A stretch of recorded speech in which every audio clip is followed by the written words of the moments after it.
Hey everyone! In today's comprehensive video, I'm going to thoroughly cover gastroesophageal reflux disease, commonly called GERD or acid reflux. GERD is an incredibly common disorder affecting 20% of the population, but it can severely impact quality of life when not managed effectively. I'll be explaining what exactly GERD is, what causes it, the many potential symptoms, how it's diagnosed, treatment options both medical and natural, and lifestyle measures you can take to find relief from acid reflux. There's a lot of helpful information here, so make sure to watch all the way to the end to get a full overview of optimally managing GERD. Okay, let's dive in. What is GERD? GERD is a chronic digestive disorder that occurs when stomach contents frequently reflux back up into the esophagus, which is the muscular tube connecting the mouth to the stomach. This backwash of stomach acids and digestive enzymes from the stomach into the esophagus is called gastroesophageal reflux. When reflux happens occasionally, it's normal and typically causes no harm. However, when reflux becomes frequent and leads to bothersome symptoms or complicates the esophageal lining, it's then diagnosed as gastroesophageal reflux disease or GERD. At the place where the esophagus meets the stomach, there's a muscular ring called the lower esophageal sphincter or les. After swallowing, this sphincter relaxes to allow food into the stomach, then quickly tightens back up to prevent backflow into the esophagus. When the les malfunctions and loosens inappropriately, acid and stomach contents can reflux into the esophagus, causing irritation and discomfort known as heartburn. If this acid reflux occurs more than twice a week, it's considered GERD. Causes of GERD. There are three main interconnected factors that contribute to acid reflux and lead to GERD. Impaired clearance of food from the stomach.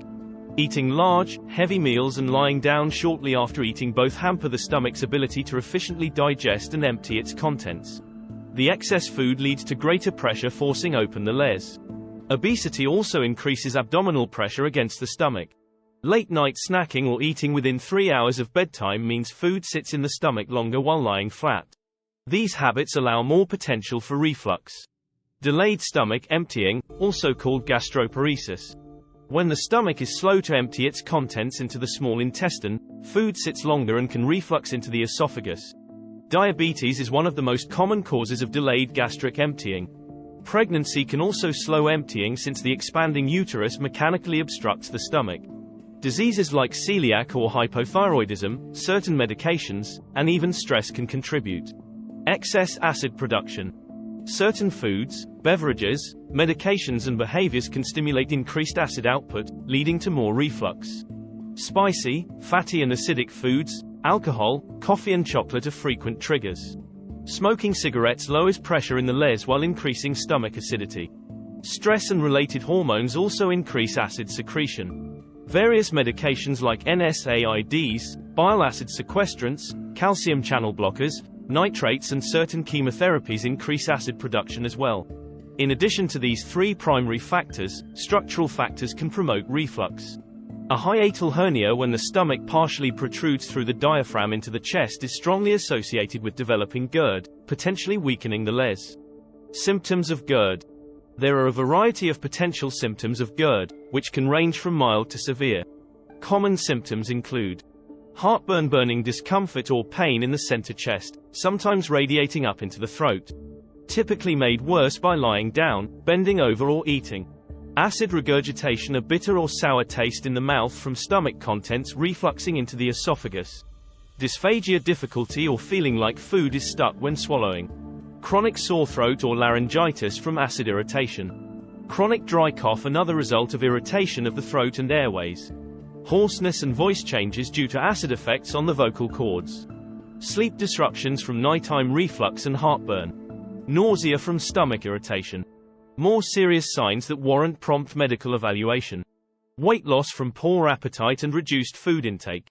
Vomiting in severe cases. Black, tarry stools indicating gastrointestinal bleeding.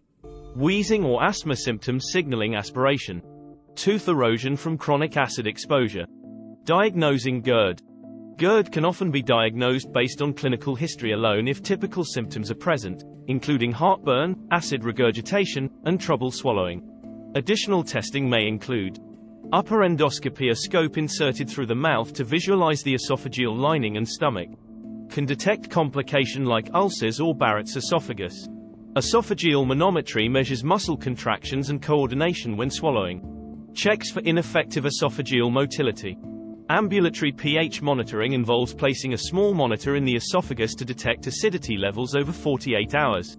Helps correlate symptoms with reflux episodes. Upper GI series a barium swallow X-ray to visualize the esophageal anatomy. Checks for strictures, hiatal hernia and alteration of normal contours. Treatment options for GERD. Lifestyle and diet modifications. Making some key lifestyle changes can significantly help reduce GERD symptoms. Avoid large meals, eat smaller, more frequent portions to reduce pressure on the les and excess food volume. Maintain upright position, avoid lying down or bending over soon after eating to keep acid down.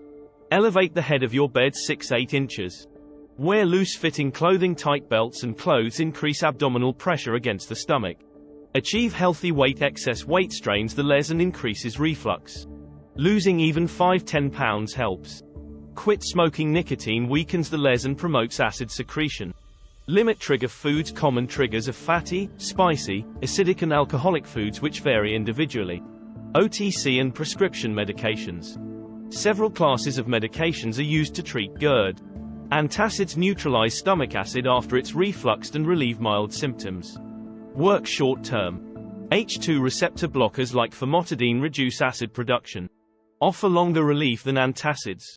Proton pump inhibitors like omeprazole shut off acid secretion more potently. Used for moderate to severe reflux. Prokinetic agents help strengthen the les while improving stomach emptying of food. Metoclopramide is an example. When taken correctly, these medications can effectively treat GERD symptoms. But some patients require long-term high-dose treatment, at which point surgical options may be considered. Anti-reflux surgery. For those who don't adequately respond to lifestyle modifications and medications, anti-reflux surgery may be an option. Fundoplication surgery involves wrapping and suturing part of the stomach around the esophagus to reinforce the lower esophageal sphincter, preventing reflux. It can also repair hiatal hernia if present. Originally required open abdominal surgery, but now performed laparoscopically through tiny incisions. This minimally invasive method means faster recovery. Natural remedies and preventive strategies. There are also some natural remedies I recommend trying. Drink warm water before meals can help heal tissues and improve stomach acid balance over time. Consume probiotic foods. Probiotics may lessen inflammation and reduce symptoms. Limit problem foods. Keep a journal to identify your unique triggers, then avoid them. Try marshmallow root, slippery elm, chamomile, ginger or licorice root tea have soothing properties. Take omega-3 fatty acids, help reduce inflammation. Manage stress levels. Stress worsens GERD by increasing stomach acid. Achieve a healthy weight. Excess weight strains the les and increases reflux. By combining medication use with lifestyle and diet changes, most cases of troublesome GERD can be effectively treated and controlled for the long term. Let me know if you have any other questions.